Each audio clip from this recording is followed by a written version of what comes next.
Good morning, student. Today we will start practice set 3.4 from question number 5. I hope आप सभी ने homework किया होगा. So question number 5 क्या है यहाँ पर?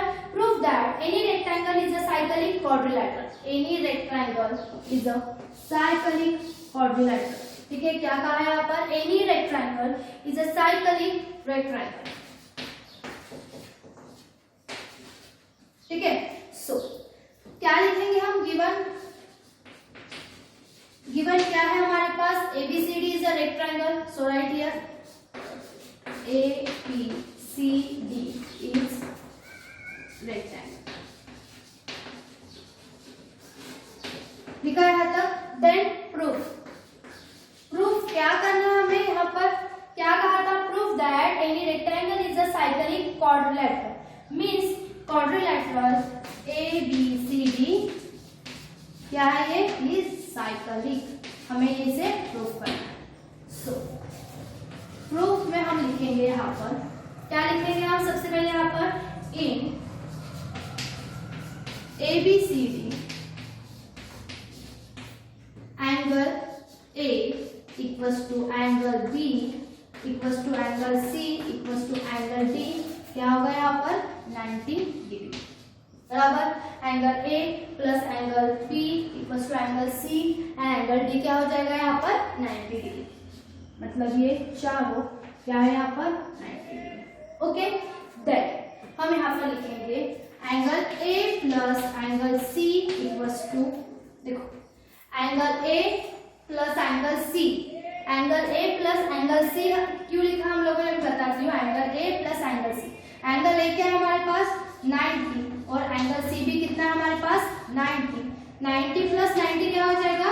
180. Equation number. Angle A plus angle C क्या हो गया यहाँ पर? 180. और रीजन क्या होगा यहाँ पर? The opposite angle of rectangle are supplementary. क्या कहा है यहाँ पर मैंने? Opposite angle of rectangle is supplementary. ठीक है, अपोजिट एंगल ऑफ रेक्टेंगल. ठीक है, अपोजिट. देखो angle A and angle C opposite है और वो क्या रहते हैं? Supplementary. That is 180. Then next क्या है यहाँ पर? Angle B and angle D. So right here angle B plus angle D. Angle B 90 है, एंगल डी भी हमारे पास 90 है. सो 90 प्लस 90 क्या हो जाएगा? 180. So right here angle B plus angle D equals to 180. Then from 1 and 2 we can write that, हम लिख सकते हैं यहाँ पर 1 and 2. देखो angle A, B, angle C plus angle D. यानी अगर हम चारों एंगल के एडिशन करते तो क्या आएगा? 180 प्लस 180 360. अगर 360 आता है मतलब वो क्या रहेगा? Cyclic. So right here therefore angle quadrilateral, sorry rectangle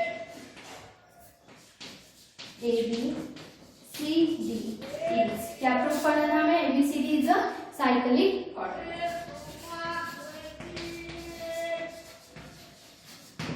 okay, क्या लिखा है हम लोगों ने? सबसे पहले ABCD equals to 90. A plus C क्यों लिखा है? Opposite angle of rectangle is supplementary.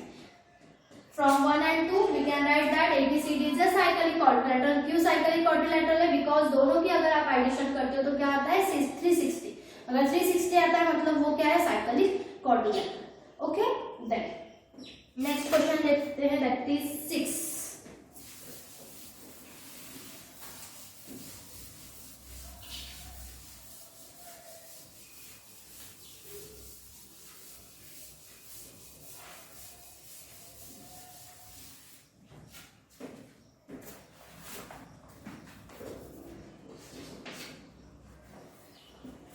Diagram draw कर लेते हैं हम.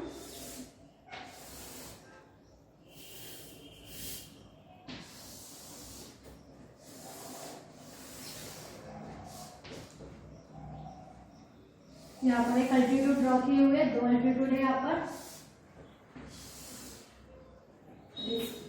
P, then Z, then P और यहाँ पर है W X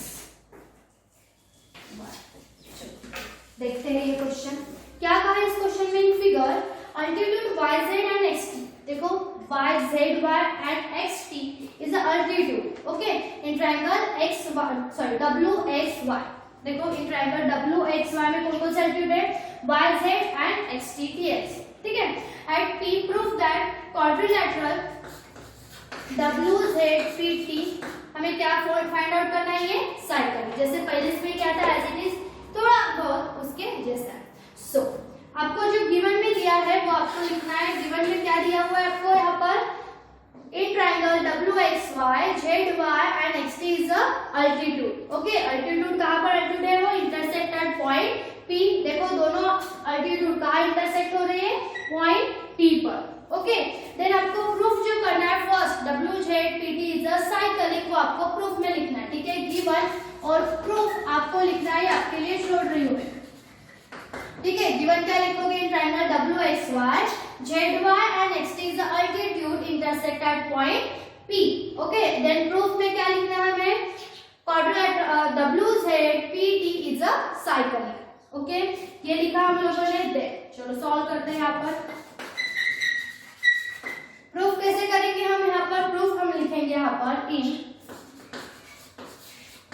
W Z P T, ठीक है, डब्ल्यू जेड पी टी में हमें यहाँ पर दो triangle that is W Z P और डब्ल्यू टी पी क्या दिया हुआ है यहाँ पर 90, देखो W Z P and W T P equals to क्या लिख सकते हैं हम यहाँ पर 90 प्लस 90 क्या हो जाएगा यहाँ पर 180, so right here angle W Z P plus angle W T P क्या होगा यहाँ पर 90 plus 90 that is 180, equation number 1। और रीजन हम लिखेंगे यहाँ पर Y Z and X T is are altitude,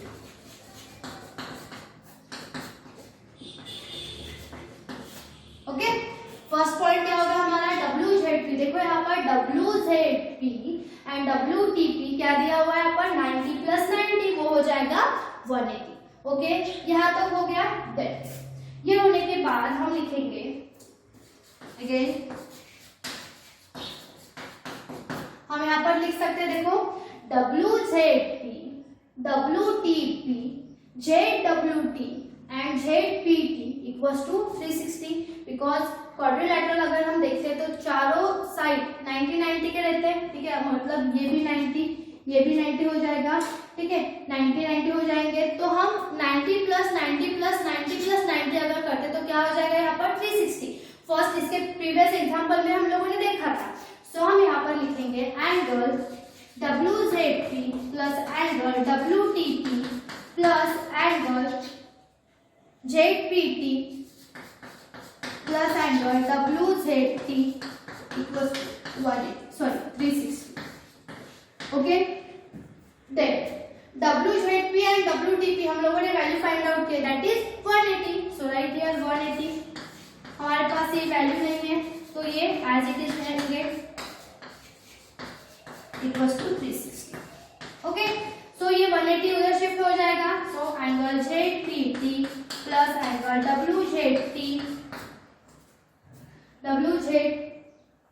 एक मिनट, हम लोगों ने यहाँ पर लिखा है W Z P plus W T P then Z W, sorry यहाँ पर हमें लिखना था Z W T, okay, then यहाँ पर जेड पी टी, सॉरी यहाँ पर हम लोगों ने लिखा नहीं, क्या लिखा है मैंने यहाँ पर W Z P plus W T P plus Z W T, यहाँ पर भी हमें लिखना है जेड डब्ल्यू टी और यहाँ पर हम लिखेंगे Z P T equals to 360, okay.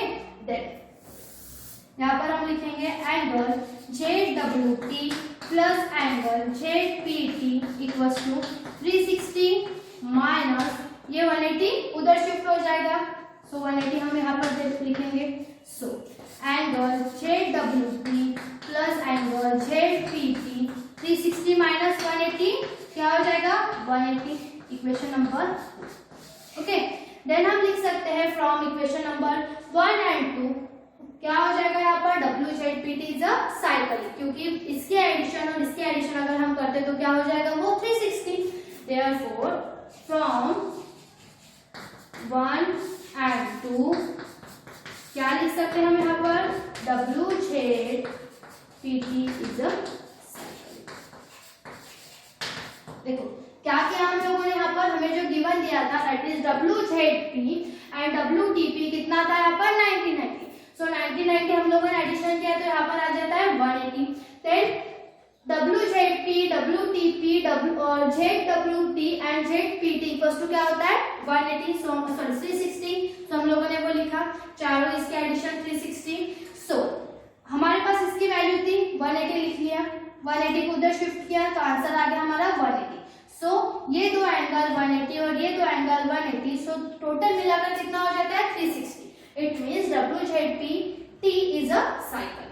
Then आपको सेकंड पॉइंट XZTY कौन साइकिल है आपको ये प्रूफ करना है। ओके, देन हम थर्ड देखते हैं, सॉरी उसके बाद का देखते हैं 7।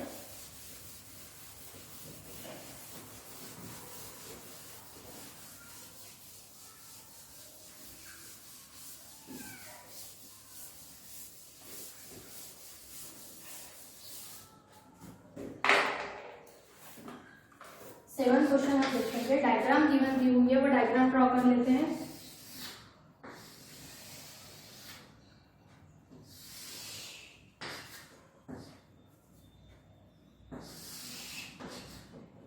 यहाँ पर है एन, देन एस, देखो क्या दिया हुआ है, major R N S.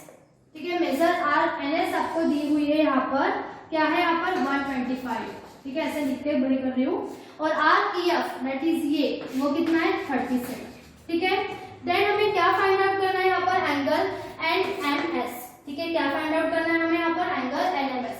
So हम लिखेंगे यहाँ पर measure R N S equals to 125 and measure R E F equals to 37। और क्या फाइंड आउट करना है हमें यहाँ पर, angle N M S, angle N M S. ठीक है, सो कैसे फाइंड आउट करेंगे हम यहाँ पर एन एम एस, क्या होगा angle N M S, so लिखते हैं हम यहाँ पर angle N M S is equals to half of, देखो एंगल एन एम एस वो क्या रहता है, half of measure R N S minus measure R E F. So right here measure R N S minus half of measure R E F. ठीक है, angle हमें find out करना है, तो हम कैसे लिख रहे हैं यहाँ पर, half measure R N S minus half measure R E F. इसमें से क्या कॉमन निकलेगा, हाफ को कॉमन निकाल लेते हैं, ब्रैकेट में आएगा measure R N S minus measure R E F. Okay, then half as it is, measure R N S कितना है 125 and measure R E F कितना है यहाँ पर 37। ओके, सो 125 माइनस 37 अगर हम करते हैं तो क्या आ जाएगा यहाँ पर 88। देखो माइनस करके देखो यहाँ पर क्या आ जाएगा 88। 2 1 2 2 2 4, अगेन 2 2 4 क्या आ जाएगा यहाँ पर 44। Therefore angle N M S equals to 44। Okay, N M S कितना होगा यहाँ पर 44। जैसे कि हम लोगों ने यहाँ पर देखो एनएमएस जो रहता है वो half of NS minus, sorry half of measure R NS minus half of measure R EF. ठीक है, सो हाफ को हम लोगों ने कॉमन निकाला, वैल्यू पुट करके हम लोगों ने एंगल एनएमएस को फाइंड आउट किया। ओके, आई होप आपको ये प्रॉब्लम समझ में आए होंगे। उसके बाद आपको जो एग्जाम्पल बचे हुए आपको वो होमवर्क करना है। Okay, so thank you.